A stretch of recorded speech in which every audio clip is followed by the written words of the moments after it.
নবীজি একদিন খুতবা দিচ্ছেন মিম্বারে দাঁড় হয়ে, আর একটা সাহাবী এসে বলছেন, ইয়া রাসূলুল্লাহ, একটু আল্লাহর দরবারে দোয়া করেন, আল্লাহ যেন পানি দেয়, মেঘ দেয়। সব ফসল পানি শুকিয়ে গেল নবীজি, জীবজন্তু সব না খেয়ে মরছে, ঘাস পাত সব শুকিয়ে গেল, একটু দোয়া করেন আল্লাহর দরবারে, আল্লাহ যেন পানি দেয়। যেমন কথাটা শোনা, নবী আমার দু হাত তুলে দিলেন আল্লাহর দরবারে পানির জন্য, নবীজি আমার দোয়া করলেন। সাহাবায়ে কেরাম বলেন, নামাজ পড়ার পরে নামাজের শেষে ওরে আল্লাহ আমরা দেখলাম আল্লাহ রাব্বুল আলামিন আদেশে ঝমঝম ঝমঝম ঝমঝম করে পানি শুরু হয়ে গেল, পানি শুরু হয়ে গেল। কয়েকদিন পানি হলো, শুক্রবারে দোয়া হলো, শুক্রবার পানি বর্ষিল, শনিবার বর্ষিল, শনিবার হলো, রবিবার হলো, সোমবার হলো, মঙ্গলবার হলো, বুধবার হলো, বৃহস্পতিবার হলো, আবার সামনে জমা চলে এলো, কিন্তু পানি বন্ধ হয় না, মেঘ হয়ে চলে যায়। এবার আপনারা বলেন, 4 দিন 5 দিন 7 দিন 10 দিন যদি একটানাতে পানি হয়, তাহলে পানি ধরবে না ধরবে না ভাই? কথা বলেন, ধরবে না ধরবে না? নবীজি আবার খুতবাতে মানে দাঁড় হয়েছেন দ্বিতীয় জমাতে, আর ওই সাহাবী যেটা গত জমাতে বলেছিলেন কিংবা অন্য সাহাবী আবার এসে বলছেন কি, ইয়া রাসূলুল্লাহ, আল্লাহ নবী গো, আর পানির দরকার নাই গো নবীজি, আল্লাহর দরবারে আপনি একটু দোয়া করে দেন, আল্লাহ যেন অন্যদিকে পানি দেয়, আর পানির দরকার নাই, একটু আল্লাহর দরবারে দোয়া করেন, আল্লাহ যেন আর পানি না দেয়। নবী আমার হাত তুলে দোয়া করে দিলেন, আল্লাহুম্মা হাওয়াইলানা ওয়ালা আলাইনা। মা বোনের জায়গা শর্ট পড়ে গেছে, যারা ফাঁকা দেবো একটু সাইডে সাইডে। আচ্ছা আচ্ছা, মা বোনদের জায়গা ভর্তি হয়ে গেছে, আর ভাইয়ের ঘর জায়গা তো ভর্তি হয়ে গেছে। হ্যাঁ, এদিকে আগা দিকে তো আগা দিকে মায়েরা খালারা যদি একটু থাকে জায়গা, তো আল্লাহর রাস্তায় সাইডে সাইডে বসেন, কিংবা যারা পিছন দিকে জায়গা পাই না, একটু সাইড দিয়ে আপনারা আগা দিকে চলে যান মায়েরা খালারা। আর যারা কে রেজাকার মহিলা প্যান্ডেলের জিম্মেদারি দেওয়া হয়েছে, আপনারা একটু জায়গার ব্যবস্থা করবেন। পঞ্চম ক্লাসে 4 ক্লাসে বাচ্চা তো, হ্যাঁ, যারা পঞ্চম আর 4ম ক্লাসের যারাকে জিম্মেদারি দেওয়া হয়েছে, ইনশাআল্লাহ তারা তোমরা স্টেজে পৌঁছে যাও ইনশাআল্লাহ তাআলা। আমি কি বলছিলাম, রাসূল দোয়া করলেন, পানি বন্ধ হয়ে গেল। বরং তো হাদিসটা এটাই, যে নবীজি পানির জন্য দোয়া করছেন পানি হয়, যে নবীজি পানি বন্ধর দোয়া করছেন পানি বন্ধ হয়ে যায়। ওই নবীজি বলেছেন, যারা রোজার মাসে রোজা রাখলো না, মরে গেল, গুনাহ মাফ করতে পারলো না, রমজান মাস শেষ হয়ে গেল, ওরা যেন হালাক বরবাদ হয়ে যেত, এই দোয়াটা কবুল হবে না ভাই? যারা বলেন কবুল হবে না? হবে না, হয়ে যাবে। এবার আমি একটা কথা বলেছি আপনাদের সামনে, রোজা কাকে বলে? 3টে জিনিস থেকে বাঁচার নাম হলো রোজা। এবার এখানে একটা প্রশ্ন যাচ্ছে, হাজি মাওলানা, রোজার মাসে খেয়ে নিয়েছি খানা, রোজার মাসে পানিও পান করে নিয়েছি, রোজার হালাতে, রোজার মাসে রোজার হালাতে বিবির সাথে মিলনও করে নিয়েছি, তাহলে কি হবে জি মাওলানা? এই যে সামনে চলে আসছে, মাওলানা জি রোজার মাসে ইফতারি মানে সাহারি খেয়ে শুতেছি, আর রোজা ইফতারি করার আগে আগে বেফল মানে সকন্দ হয়ে গেল জি মাওলানা, তো কি হবে? আজকে শিখতে এসেছেন, আজকে হলেন জালসার ছাত্র, আপনারা মাদ্রাসা করেছেন, আপনাদের ছেলে মেয়েরা শিখবে, আর আজকে আপনারা শিখতে এসেছেন, ভালো করে শুনেন। আল্লাহ রাসূল বলেছেন, রমজান মাসে যদি কোনো আল্লাহর বান্দা, আল্লাহর বান্দি যদি ভুল করে খানা খেয়ে নেয়, মনে নাই ভুলে গেছে রোজা আছে কিনা, খানা খেয়ে নিলে পেট ভরে খানা খেয়েছে, বাজার থেকে এসেছে কিংবা বাজার চলে গেছে, চা পান করেছে, পানি পান করেছে, ভুলে গেছে রোজা রেখেছে কিনা, নবী আমার বলেছেন, উম্মত তুমি রোজা ছাড়িও না রে, রোজা তুমি ছাড়িও না, তোমার রোজা হয়ে যাবে, কারণ তুমি ভুল করে তুমি খানা খেয়েছো, পানি পান করেছো, আল্লাহ রাব্বুল আমিন তোমার এই ভুলকে আল্লাহ ধরবে না। সব দিন চকে এসে, কি চকটা নাম বলেন? হাকিম চক। সব দিন চকে যাওয়া দরকার, ডাব্বু রাখা যে বিস্কুট খেতে লাগলেন, চা খেয়ে চলে এলেন, আর রোজা রেখেছেন, ভুলে গেছেন আপনি, আর ডাব্বুতে হাত দিয়ে একবার শুরু করে দিলেন বিস্কুট খেতে, খাওয়া হয়ে গেছে কিংবা কিছু অল্প বাকি আছে, আর মনে পড়ে গেল, আরে চা কি করবো রে ভাই, বিস্কুট যে খেয়ে এলো, পানি খেয়ে এলো, রাসূল বলেছেন তোমার রোজা হবে, তুই চিন্তা করিও না, রোজা হবে, তোমার রোজাটাকে তুমি ভাঙিয়ে না। কিন্তু এই জায়গাতেই ওপরে ওপরে কিন্তু ভুলেছেন, আর ভিতরে কিন্তু সবই হুঁশ জ্ঞান আছে যে রোজা আছি, আর যদি একবারে কোঁচে খেলেন, তাহলে কি হবে জি ভাই? হবে না, তাহলে ভুল মাফ হয়ে গেল। এবার যাই না শুনে যদি কোনো মানুষ রমজানের মাসে বিবির সাথে মিলন করে নেয়, মানুষ তো গুনাহ হতে পারে, যে বিবি আগে আপনার চলাফেরা করছে 1 মাস, তো 1 মাস রোজা করতে হবে, আপনার বিবি একবার ওদিকে গেল একবার ওদিকে গেল, আপনার পাঞ্জরা এলো, তো এই যে 1 মাস আপনার সামনে ঘোরাফেরা করবে, তো রমজানের হালাতে রোজার হালাতে যদি বিবির সাথে মিলন হয়ে যায়, তাহলে কি করতে হবে? এবারে আর উপায় কি?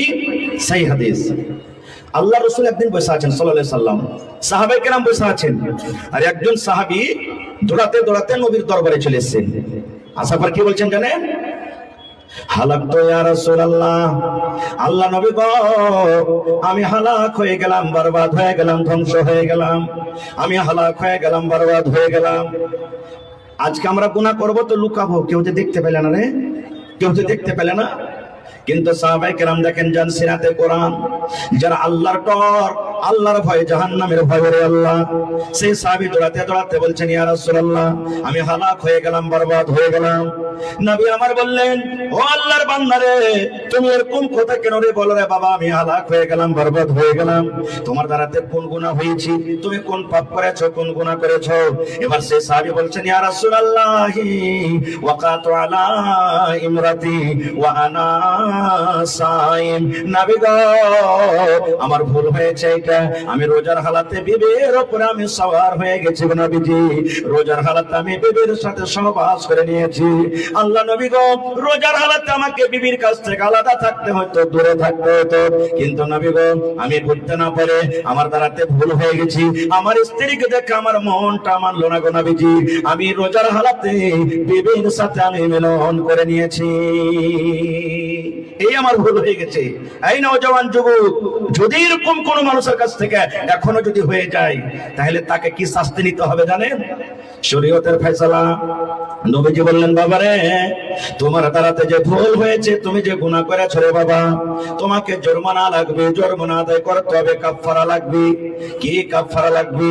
নবী আমার বললেন, তুমি বাড়ি চলে যাও, আর বাড়ি যাওয়ার পর তুমি একটা গোলাম তুমি আজাদ করে দাও, গোলাম তুমি আজাদ করে দাও। গোলাম আজাদ করতে গেলে আল্লাহ তোমার গুনাহকে মাফ করে দিবেন, এবং রমজানের পর এই রোজাটাকে তোমাকে রাখতে হবে। এই জামানাতে গোলাম পাওয়া যায় না। যখন গরু ভৈঁস যেমন বাজারে বিক্রি হয়, নবীজির জামানাতে গোলাম মানুষ দাস দাসী বাজারে বিক্রি হইতো। তো বলে, যা যত টাকা লাগবে, 10,000, 5,000, 20,000, 50,000, লাখ, 2 লাখ যা লাগবে, একটা গোলামকে কিনে তুমি আজাদ করে দিবে, আল্লাহ তোমার গুনাহকে মাফ করে দিবে। সেই সাহাবী কি বলছেন জানেন? নবী গো, পারবো না এটা করতে গো নবীজি, আমি একটা গরিব মানুষ, গোলাম আজাদ করার আমার শক্তি নাই, ক্ষমতা নাই, কেমন করে গোলাম আজাদ করবো? নবীজি বললেন, তাহলে তুমি গোলাম আজাদ করতে পারবে না? বলছেন না। এবার নবীজি বললেন, ও আল্লাহর বান্দা রে, তুমি বাড়ি চলে যাও, আর শাহরাইনে মুতাতাবিআইন, এক লাগাতার, এক টানাতে তুমি 2 মাস, অর্থাৎ 60টা তুমি রোজা রাখো, 60টা তুমি রোজা রাখো। 60টা রোজা রাখতে গেলে আল্লাহ তোমার গুনাহকে মাফ করে দিবেন। কয়টা রোজা ভাই? কয়টা রোজা? 2 মাস 60টা রোজা রাখতে হবে। ওই সাহাবী বলছেন, হুজুর, 1 মাসের রোজা রাখা অবস্থায় এরকম আর 2 মাস কেমন করে রাখবো? এটা আমার শক্তি থেকে বাহির, এটা আমি পারবো না, 2 মাসের রোজা করতে পারবো না। তাহলে 2টা শেষ হয়ে গেল। এবার নবীজি 3 নম্বরে বললেন, তাহলে এক কাম করো, তুমি বাড়ি চলে যাও, আর 60টা মিসকিনকে, 60টা ফকিরকে, মিসকিনকে তুমি খানা খেলাইয়া দাও। ধনীরাকে খাওয়া চলবে না, টাকাওয়ালাকে খাওয়া চলবে না, মালদারকে খাওয়া চলবে না, জমিদারকে খাওয়া চলবে না। 60টা মিসকিনকে, ফকিরকে খুঁজে খুঁজে তুমি খানা দিয়ে দাও। যদি এটা করতে পারো, আল্লাহ তোমার গুনাহকে মাফ করে দেবেন। তখন সে সাহাবী বলছেন, নবী গো, এটা আমি পারবো না গো নবীজি, আমি নিজে গরিব মানুষ, আমার পেটে দানা নাই, খাইতে আমি পাই না, আমি 60টা মিসকিনকে কেমন করে খানা দিব, এটাও আমি পারবো না। তাইলে গোলাম আজাদ করা হলো না, 2 মাসের রোজাও পারবে না, 60টা মিসকিনকে খানাও দিতে পারবে না। তাহলে কি হবে? এই গল্প স্বল্প হইতে আছে, একজন সাহাবী 1 বড় খাজুর নিয়ে চলে এসেছেন নবীকে দেওয়ার জন্য, হাদিয়া গিফট। নবীজি বলছেন, এই না সাহেল, এই সাহেল কোথায় গো, দাঁড়াও। বলছে, হুজুর আমি এখানে আছি।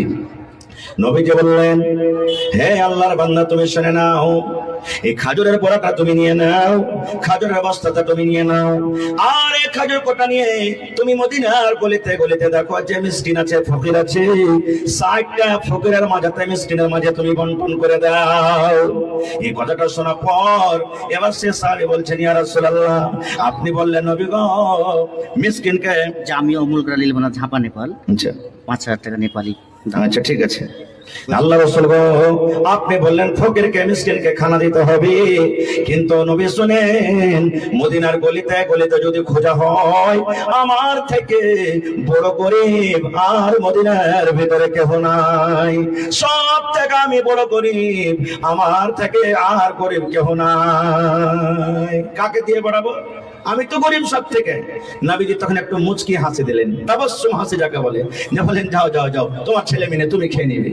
তা হাদিসটাকে সামনে রেখে আমি কি বুঝতে পারলাম, আমরা যে যদি কোনো ভাই রমজানের হালাতে, রোজার মাসে রোজার হালাতে বিবির সাথে যদি কেউ মিলন করে নেয়, তাহলে এখন তো গোলাম পাওয়া যায় না, মাত্র 2 মাস রোজা, আর না হলে 60টা মিসকিনকে খানা দিতে হবে, আর তার বদলে একটা রোজা করতে হবে, তাহলে আল্লাহ গুনাহকে মাফ করবেন।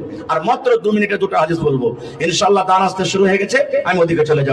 আমার পরে আরো 2টা বক্তা আছে, মুখ থেকে শুনবেন। ইচ্ছা ছিল কিছু বলবো, কিন্তু কি করব, মনে হয় বলতে পাবো না।